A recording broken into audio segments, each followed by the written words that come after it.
அனைவருக்கும் வணக்கம். தெய்வீக பலன்கள் சேனல் சார்பாக தங்களை அன்புடன் வரவேற்கிறோம். இன்று நம் காணொளியில் காண விரும்புவது அனைத்து கடன் பிரச்சனைகளையும் தீர்க்கும் ஸ்ரீ காலபைரவர் வழிபாடு சிறப்புகளை பற்றி இந்த காணொளியில் பார்க்கலாம்.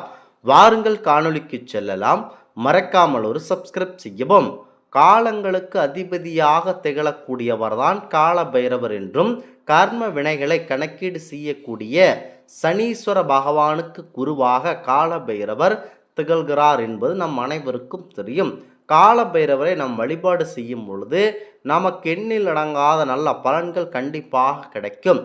எந்த ஒரு தீமையும் தீர வேண்டும் என்று முழு மனதோடு காலபைரவரை நாம் வழிபாடு செய்கின்றோமோ அந்த பிரச்சனைகள் தீருவதற்குரிய வழி கிடைக்கும் என கூறப்படுகிறது. ஒருவருடைய வாழ்க்கையில் ஏற்படக்கூடிய மிகப்பெரிய பிரச்சனைகள் ஒன்றாக இருக்கிறது தான் கடன் பிரச்சனை. கடன் பிரச்சனையால் குடும்பம் பாதிக்கப்படுபவர்கள் பலர் இருக்கிறார்கள். ஏதாவது ஒரு ரூபத்தில் யாரிடமிருந்தாவது பணத்தை வாங்கிவிட்டு அதை திரும்ப தர முடியாமல் வட்டி கட்டி கொண்டு இருக்கக்கூடிய ஒவ்வொரு நபரும் விரைவிலேயே அந்த கடனை தீர்த்து வட்டி கட்டுதலில் இருந்து தப்பிக்க வேண்டுமென்று ஆசைப்படுவார்கள் அந்த மக்கள். கடன் பிரச்சனை மட்டுமல்ல, நம்முடைய வாழ்க்கையில் மிகப்பெரிய பிரச்சனை என்று நாம் எதை நினைக்கிறோமோ அந்த பிரச்சனை தீர வேண்டுமென கண்டிப்பாக காலபைரவர் வழிபாடு செய்ய வேண்டும். முக்கியமாக காலபைரவர் வழிபாட்டை அஷ்டமி தினத்தில் தான் செய்ய வேண்டும். இன்றைய தினம், அதாவது திங்கட்கிழமையோடு சேர்ந்து வரக்கூடிய அஷ்டமி சோமாஷ்டமி என்று கூறுவதுண்டு. திங்கட்கிழமை என்பது சிவபெருமானுக்குரிய கிழமை. முக்கியமாக சிவபெருமானுக்குரிய கிழமையில் சிவபெருமான் அம்சமான காலபைரவருக்குரிய தினமான அஷ்டமி திதி வருவது என்பது இந்த வழிபாட்டிற்கு நல்ல பலனை தரும். சூரிய உதயம் ஆகும் பொழுது எந்த திதியாக இருக்கிறதோ அந்த திதி தான் அன்றைய முழு நாள் முழுவதும் இருக்கும் என கூறப்படுகிறது. அதனால் இன்றைய தினம் முழுவதும் அஷ்டமி திதி இருப்பதாக நம் கணக்கில் எடுத்துக்கொள்ள வேண்டும். இந்த வழிபாட்டை நம் வீட்டிலேயும் தாராளமாக செய்யலாம். அவ்வாறு செய்வதற்கு நமக்கு காலபைரவரின் சிலையோ படமோ தேவை என்ற எந்த நிபந்தனையும் கிடையாது. இதற்கு நம்ம புதிதாக வாங்க வேண்டிய 8 அகல் விளக்குகள் வேண்டும். இந்த அகல் விளக்குகளை நெய் ஊற்றி பஞ்சு திரி போட்டு கிழக்கு பார்த்தவாறு தீபம் ஏற்றி வைத்து கொள்ளுங்கள். காலபைரவருக்கு நெய்வேத்தியமாக அவள் வெள்ளம் இணைத்து கலந்து வைக்க வேண்டும். அடுத்ததாக காலபைரவரின் அஷ்டகம் இருக்கிறது. அந்த அஷ்டகத்தை 8 முறை பாராயணம் செய்ய வேண்டும். இவ்வாறு பாராயணம் செய்து முடித்த பிறகு காலபைரவரை முழு மனதோடு வழிபாடு செய்து எந்த பிரச்சனையும் தீர வேண்டும் என்று நினைக்கிறீர்களோ அந்த பிரச்சனையை கூற வேண்டும். இந்த வழிபாட்டை இரவு 8 மணிக்கு மேல்தான் செய்ய வேண்டும் என்பது குறிப்பிடத்தக்க விஷயமாகும்.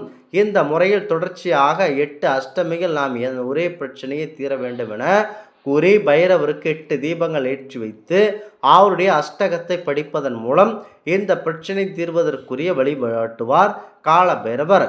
வாழ்க்கையில் நல்ல முன்னேற்றம் ஏற்பட வேண்டும், முக்கியமாக இருக்கக்கூடிய பிரச்சனைகள் அனைத்தும் படிப்படியாக குறைய வேண்டும் என நினைப்பவர்கள் காலபைரவரை முழு மனதோடு நம்பி முக்கியமாக இந்த அஷ்டமி தினத்தில் வழிபாடு செய்ய அவர்களுடைய பிரச்சனை படிப்படியாக குறையும் என கூறப்படுகிறது.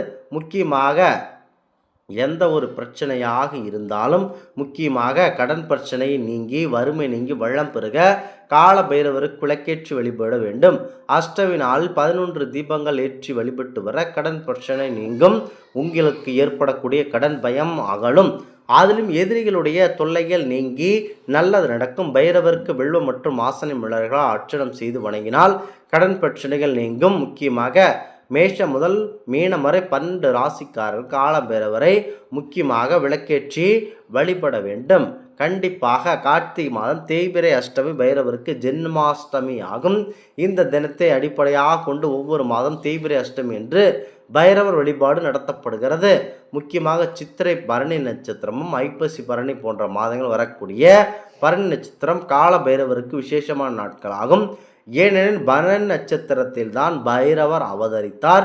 எனவே பரணி நட்சத்திரக்காரர்கள் பைரவரை வழிபட்டால் புண்ணிய பலன் கண்டிப்பாக கிடைக்கும். முக்கியமாக தை மாத செவ்வாய்க்கிழமையில் பைரவர் வழிபட்டு விரதம் இருப்பது மிகுந்த பலன்களை கொடுக்க வல்லது. எல்லா அஷ்டமிகளிலும் பைரவரை விரதம் இருக்கலாம். ஆனால் செவ்வாய்க்கிழமைகளில் அஷ்டமம் இணைந்து வந்தால் அதைவிட சிறப்பான நாள் எதுவுமில்லை. குறைந்தபட்சம் 21 அஷ்டமிகள் தொடர்ந்து விரதம் இருக்க வேண்டும். முக்கியமாக பைரவ விரதத்தின் நோக்கமே கேடுகளை அளிப்பதுதான். அதிகாலையில் நீராடி பைரவரை மனதில் நினைத்து வணங்க வேண்டும். பகல் ஏதாவது ஒரு பொழுது மட்டும் நீங்கள் எளிய உணவுகள் சாப்பிடலாம். இரவில் கண்டிப்பாக சாப்பிடக்கூடாது. அன்று மாலை பைரவருக்கு வடைமாலை சாற்றி வழிபட வேண்டும். வடைமாலை சாற்ற முடியாதவர்கள் விளக்கேற்றி வழிபடலாம். மற்றும் நயமின்றி காலை மீண்டும் கோவிலுக்கு சென்று விநாயகர், சிவன், அம்பாள், பைரவரை வணங்கி ஏழைகளுக்கு அன்னதானம் செய்தால் நல்ல பலன் தரும். பைரவருக்கு பௌர்ணமிக்கு பின் வரும் தேய்பிரை அஷ்டமியில் பஞ்ச தீபம் ஏற்றி வழிபட்டால் காலத்தினால் தீர்க்க முடியாத கடன் தொல்லைகள் நீங்கும்.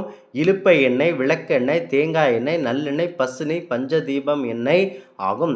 இவற்றை தனித்தனி தீபமாக அகல் விளக்கில் தீபம் ஏற்றி வழிபட்டால் பைரவருக்கு இந்த பஞ்ச தீபம் ஏற்றி வழிபட்டால் நினைத்த காரியங்கள் நினைத்தவாறே நடைபெறும் என்பது ஐதீகமாகும். முக்கியமாக ஏதோ ஒரு சூழலில் நாம் சொத்துக்களையோ நகை பணத்தையோ இழந்திருப்போம். பைரவரின் சன்னதி முன்னால் 27 மிளகை வெள்ளை துணியால் வைத்து சிறு மூட்டையாக கட்டி அகல் விளக்கில் வைத்து நல்லெண்ணெய் ஊற்றி தீபம் ஏற்றி 27 நாட்கள் வழிபட்டால் இழந்த பொருள், பணம், சொத்து அனைத்து நமக்கு கைதேற வந்து சேரும் என்பது நம்பிக்கையாகும். இந்த ஆன்மீக தகவல் உங்களுக்கு பிடித்து இருந்தால் தெய்வீக பலன்கள் சேனலை கண்டிப்பாக சப்ஸ்கிரைப் செய்து கொள்ளவும். மீண்டும் ஒரு நல்லதொரு காணொளியில் உங்களை சந்திக்கிறோம். நன்றி, வணக்கம்.